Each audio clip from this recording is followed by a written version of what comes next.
Hello, my name is Rachel, and I just wanted to film a video to come on here and wish everyone a Merry Christmas, Happy Holidays, whatever you celebrate or don't celebrate. I hope today is filled with love and warmth and happiness and health. And I also wanted to share with you guys one of my favorite Christmas stories. So today I am going to be reading for you The Gift of the Magi by O. Henry. And I have my little faux fireplace for some warmth, because nothing like a nice story by fireside. The Gift of the Magi by O. Henry. $1.87, that was all.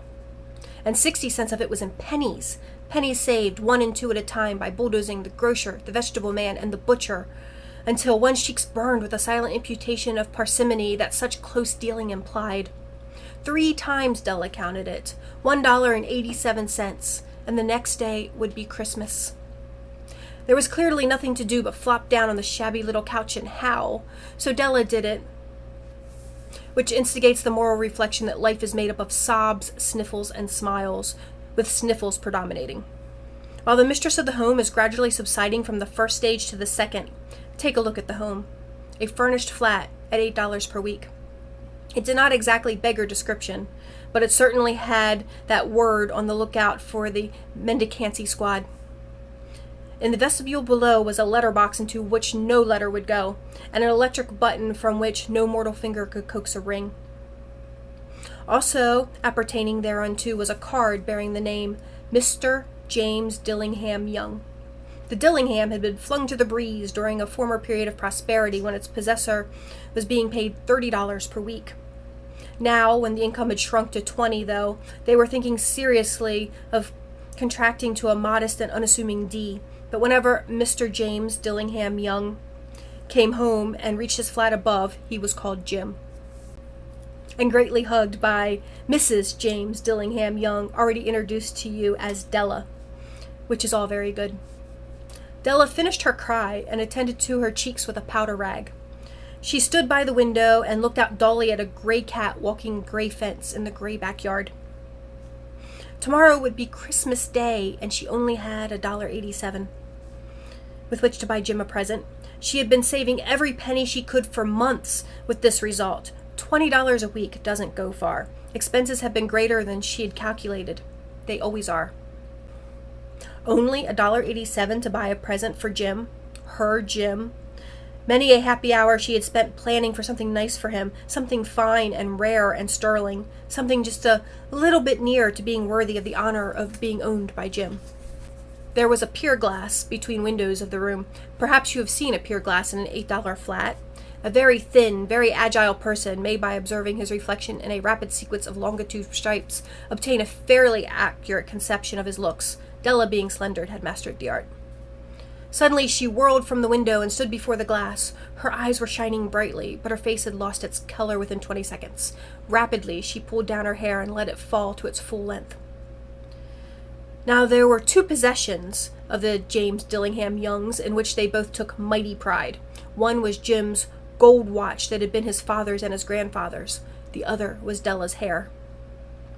Had the Queen of Sheba lived in the flat across the air shaft, Della would have let her hair hang out the window some day to dry, just to depreciate Her Majesty's jewels and gifts. Had King Solomon been the janitor with all of his treasure piled up in the basement, Jim would have pulled out his watch every time he passed, just to see him pluck his beard from envy. So now Della's beautiful hair fell about her, rippling and shining as a cascade of brown waters. It reached below her knees and made itself almost a garment for her. And when she did it up again nervously and quickly, when she faltered for a minute and stood still while a tear or two splashed on the worn red carpet. On went her brown jacket, on her old brown hat. With a whirl of skirts and with a brilliant sparkle in her eyes, she fluttered out the door and down the stairs to the street. Where she stopped, the sign read, Madame Sofronie, hair goods of all kinds. 1 flight up Della ran and collected herself, panting. Madame, large, too white, chilly, hardly looking the Sofronie. Will you buy my hair? Asked Della. I buy hair, said Madame. Take your hat off, and let's have a sight at the looks of it. Down rippled the brown cascade. $20, said Madame, lifting the mass with a practised hand. Give it to me quick, said Della. Oh, and the next 2 hours tripped by on rosy wings. Forget the hashed metaphor. She was ransacking the stores for Jim's present. She found it at last. It surely had been made for Jim and no one else. There was no other like it in any of the stores, and she had turned all of them inside out. It was a platinum fob chain, simple and chaste in design, properly proclaiming its value by substance alone and not by meretricious ornamentation, as all good things should do. It was even worthy of the watch. As soon as she saw it, she knew that it must be Jim's. It was like him. Quietness and value. The description applied to both. $21 they took from her for it. And she hurried home with the 87 cents. With that chain on his watch, Jim might be properly anxious about the time in any company. Grand as the watch was, he sometimes looked at it on a sly account of the old leather strap he used in place of a chain. When Della reached home, her intoxication gave way a little to prudence and reason.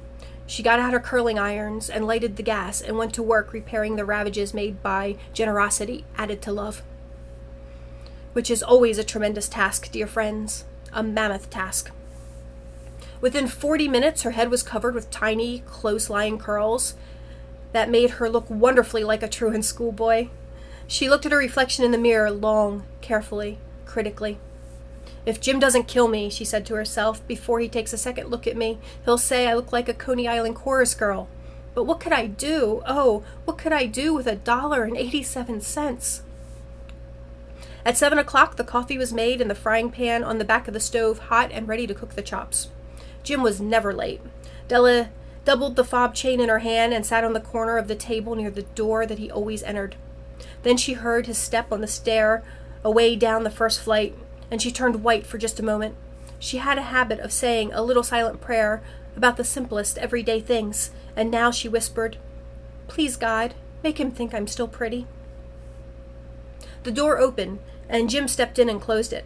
He looked thin and very serious, poor fellow. He was only 22, and to be burdened with a family. He needed a new overcoat, and he was without gloves. Jim stopped just inside the door, as immovable as a setter at the scent of quail. His eyes were fixed upon Della, and there was an expression in them that she could not read, and it terrified her. It was not anger, nor surprise, nor disapproval, nor horror, nor any of the sentiments that she had been prepared for. He simply stared at her fixedly with that peculiar expression on his face. Della wriggled off the table and went for him. "Jim, darling," she cried, "don't look at me that way. I had my hair cut off and sold because I couldn't have lived through Christmas without giving you a present. It'll grow out again. You won't mind, will you? I just had to do it. My hair grows awfully fast. Say Merry Christmas, Jim, and let's be happy. You don't know what a beautiful, nice gift I got for you." "You've cut off your hair?" asked Jim laboriously, as if he had not arrived at that patent fact yet, even after the hardest mental labor. "Cut it off and sewed it," said Della. "Don't you like me just as well, anyhow? I'm me without my hair, ain't I?" Jim looked about the room curiously. "You say your hair is gone?" he said, with almost an air of idiocy. "You needn't look for it," said Della. "It's sold, I tell you, sold and gone, too. It's Christmas Eve, boy. Be good to me.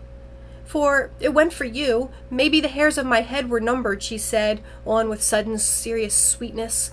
"But nobody could ever count my love for you. Shall I put the chops on, Jim?" Out of his trance, Jim seemed quickly to wake. He enfolded his Della. For 10 seconds, let us regard with discreet scrutiny some inconsequential object in the other direction.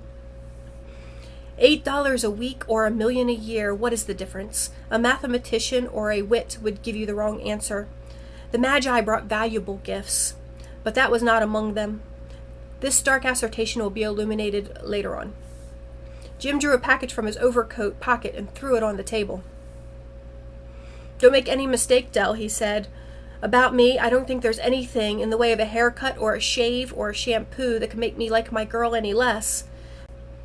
But if you'll unwrap that package, you may see why you had me going a while at first." White fingers and nimble tore at the string and paper, and then an ecstatic scream of joy, and then, alas, a quick feminine change to hysterical tears and wails, necessitating the immediate employment of all comforting powers of the lord of the flat.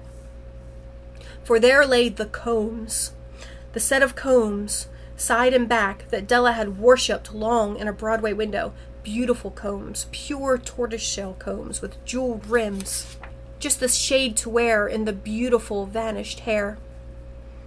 They were expensive combs, she knew, and her heart had simply craved and yearned over them without the least hope of possession, and now they were hers. But the tresses that should have adorned the coveted ornaments were gone. But she hugged them to her bosom, and at length she was able to look up with dim eyes and smile and say, "My hair grows so fast, Jim." And then Della leapt up like a little singed cat and cried, "Oh, oh!" Jim had not yet seen his beautiful present. She held it out to him eagerly upon her open palm. The dull, precious metal seemed to flash with a reflection of her bright and ardent spirit. "Isn't it dandy, Jim? I hunted all over town to find it. You'll have to look at the time 100 times a day now. Give me your watch. I want to see how it looks on it." Instead of obeying, Jim tumbled down on the couch, put his hands under the back of his head, and smiled. "Dell," he said, "let's put our Christmas presents away and keep 'em a while. They're too nice to use just at present. I sold the watch to get the money to buy your combs, and now suppose you put the chops on." The Magi, as you know, were wise men, wonderfully wise men, who brought gifts to the babe in the manger. They invented the art of giving Christmas presents. Being wise, their gifts were no doubt wise ones, possibly bearing the privilege of exchange in case of duplication. And here I have lamely related to you the uneventful chronicle of two foolish children in a flat who most unwisely sacrificed for each other the greatest treasures of their house. But in a last word to the wise of these days, let it be said that of all who give gifts, these two were the wisest. Oh, all who give and receive gifts, such as they are wisest, everywhere they are wisest. They are the Magi. I hope you enjoyed my little reading of Gift of the Magi. I'm sure it's a story that you've heard before. I've just always really enjoyed it. I suppose the hopeless romantic in me loves the way they both sacrificed their greatest treasures for each other, even if it didn't turn out quite the way I'm sure they hoped.